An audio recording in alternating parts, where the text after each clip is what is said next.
E aí pessoal, tudo bem com vocês? Eu sou o Edu Ferreira e hoje a gente vai falar sobre A Lâmina da Assassina, aí um livro de contos, o tal do prequel da Sarah J. Maas. Na verdade nós temos lá, né, os vários livros do Trono de Vidro.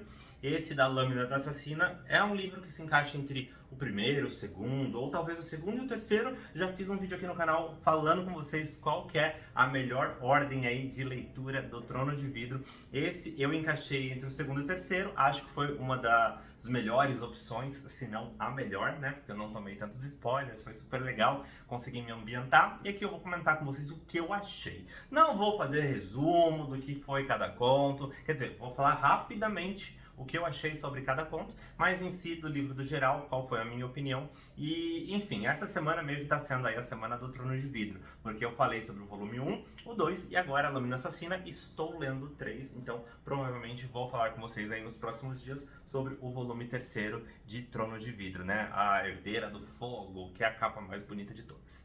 Bom, vamos lá. Então temos aqui o prequel, né?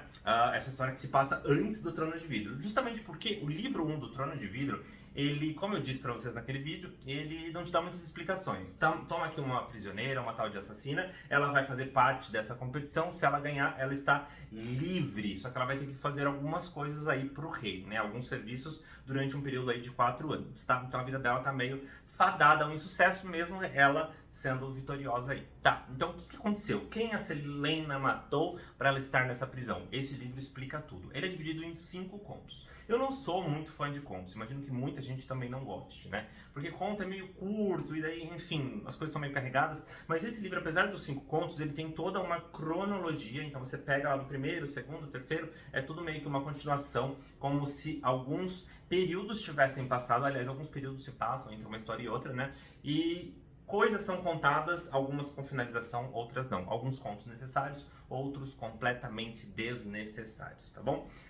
Acho que a história sim podia ter sido encaixada, a Lâmina da Assassina, em pequenos parágrafos injetados estrategicamente no Trono de Vidro 1 e 2. Não precisaria ter esse livro, porque ele é meio que uma encheção de linguiça, porém é legal. Estamos falando aqui de um universo da Sarah J. Maas, que você foge lá de toda aquela batalha da Selena lá no começo, né? E a gente tem a tal da Selena antes do Trono de Vidro em si, antes dessa batalha toda pelo Trono de Vidro. Bom, vamos lá. Primeiro ponto, então a gente tem ali, né, a introdução que a Selena, ela tá numa reunião com os amigos dela, os amigos assassinos, com o rei e tal, o Robin, e eles mencionam a morte do Ben. E aí só aí você fala o quão essa mulher é poderosa, porque ela vai lá e fala: eu vou trazer o corpo do Ben, já que vocês não trouxeram. Ela fica pé da vida, vai lá, busca e fala: está aqui o corpo do Ben, beijos. E aí começa todo o livro em que ela é mandada para uma missão junto com o Sam, e aí você vê o quão boa ela é, porque até então, né, no primeiro livro, pelo menos a gente fica na dúvida se ela seria uma assassina do bem. E aqui a gente descobre que sim, porque ela tá ali para salvar os escravos. Então tem todo ali, tipo um episódio de série, sabe? Em que ela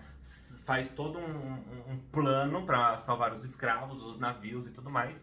E aí tem um começo, meio e fim essa história, tem todo um desenrolar, piratas e tudo mais. É bafoneiríssima, eu amei esse primeiro conto. O segundo conto, ela tá lá passando pela estrada da vida, né? Já diria aquela música, pela estrada da vida, enfim.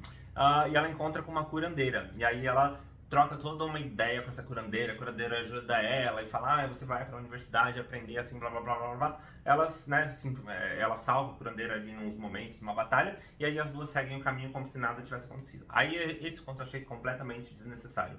Dizem que a tal da Irina, né, Irina, ela vai voltar em algum momento da história. Espero que sim, porque senão esse conto não vai fazer a menor sentido, nem pé nem cabeça. Inclusive poderia ter sido excluído do livro até então, que não faria pra mim a menor diferença, tá? Assim, o fato dele ser excluído não quer dizer que toda a história seja jogada no lixo. Tudo que é de importante para a história podia ter sido injetado em outros contos, e aí teria sido mais rápido e menor, entendeu? No terceiro conto, então, a gente tem a Selena indo lá para um deserto, porque ela precisa de um treinamento, recebeu uma carta de um cara, tal, parece aquelas missões de videogame, sabe?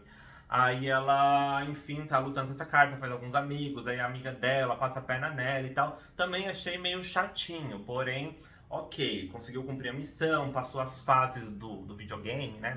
Cá entre nós, videogame e tal. Parece um videogame. E ela vai lá e consegue então essa carta, enfim, aí ela volta pra Robin e fala: tá aqui essa carta, enfim, Conto é sobre isso, tá? É sobre ela conhecer pessoas novas, desafios, introdução de alguns personagens, ser traída por essa amiga dela. Desculpa, talvez pense um spoiler, mas enfim, ela acaba passando ali e recebendo essa carta. Como eu tô falando dos contos, obviamente talvez tenha um pouquinho de spoiler, tá? Então já aviso aqui pra vocês. Outro ponto, né, na verdade o quarto conto é quando ela volta, ela tem todo um encontro com o Sam, algumas batalhas, ela quase morre, ela fica envenenada num esgoto, o Sam vai lá, salva ela, tal, ela descobre todo esse amor pelo Sam e ela quer pagar a dívida do Sam. Acho que, se eu não me engano, no final do conto, não sei, não vou falar se ela chega a pagar ou não, mas tem aí uma conversa real oficial sobre isso. Quinto conto, ela já tá ali morando com o Sam, eles têm toda uma vida de adultos, né? Apesar de terem só 18 anos, estão ali romanticamente, papapá e tal. E ela recebe uma missão do Ray Robin pra parar de encher o saco dela de vez. Fala, cara, quero que você pare de me encher o saco, eu quero pagar aqui a minha dívida contigo. O que eu tenho que fazer? Ele fala, você tem essa última missão. Só esqueci, no quarto conto, ela meio que mata alguém que é inocente, tá? E ela, assim, na verdade, o Ray Robin fala, mata fulano. Aí ela vai lá e mata e descobre que esse cara, tipo, putz, era um cara muito do bem, muito gente boa e que tinha os mesmos ideais que ela. Então, estabelece-se uma inimizade eterna entre a Celaena e o Ray Robin. No quinto conto ele fala, beleza, eu vou deixar de encher o seu saco, desde que você mate o fulano. E aí, gente, a gente tem toda a descoberta da luta dela, do Sam. Pra quem já leu os primeiros livros, 1 e 2, a gente sabe o que acontece com o Sam. Ela está sofrendo um luto no primeiro livro pela morte do Sam, um cara que ela era apaixonada. E eu entendo toda a dor dela, então no final do livro ela é capturada. Ou seja, pulamos lá pro primeiro livro. Gente, é um livro de contos, é um livro muito legal. O primeiro conto é bom, o segundo descartável até agora. Vamos ver se no futuro venha fazer algum sentido, né? Lendo aí os volumes mais atuais de Trono de Vidro, 4, 5, 6.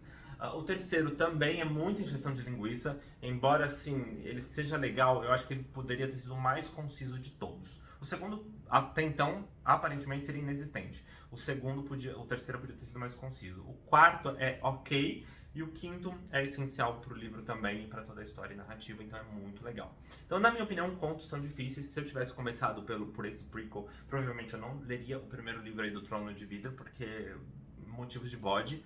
Mas eu acho que ele é importante em si para você ter um entendimento aí de toda a série. Então, recomendo a leitura, acho legal, faz parte, é importante, não deixem de ler e também avaliar. Como forma de avaliação, eu daria certamente 3 estrelas, muito legal, mas 3 estrelas, porque, pô, contos, sabe? Enfim, acho que a história podia ter sido melhor construída e Trono de Vidro aí receberia até uma estrela a mais da minha perspectiva.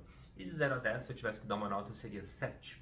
8 talvez, entre 7 e 8, 7,5 seria uma ótima de uma nota para a Lâmina Assassina. Bom, gente, espero que vocês tenham gostado, não esquece do like aqui embaixo. Não prometo voltar a falar com vocês ainda essa semana sobre o quarto volume, mas certamente falarei sobre A Empregada, um livro que eu acabei de ler, tá bom?